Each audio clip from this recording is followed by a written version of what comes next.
Muy bons días, aquí estamos, os venimos a cantar una pelea muy dura, ay, que se va a montar.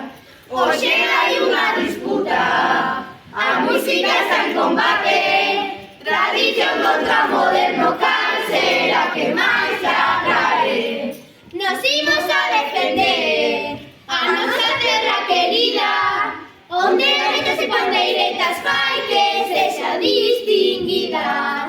Actualmente reina o trap, isto é o que eu escoito, ponena na discoteca, non marchamos hasta as 8. Nosa música é mellor, ten forza e ten emoción, non é como a de agora que esquece o corazón. Cando estou na miña casa, eu estou moi aburrida, o único que me anima é escoitar a Shakira. Na música hoxe en día le domina o autotune, así facer as cancións non ten mérito ningún.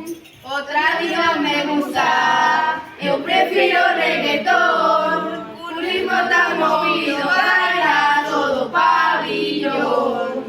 Nas composicións de Ozuna non aprendemos valores, palabrotas e machismo, estereotipos opresores.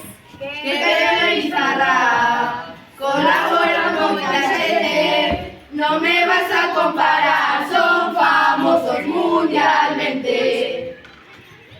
Eu non me quero meter, pero teño unha idea. Vamos a un punto medio.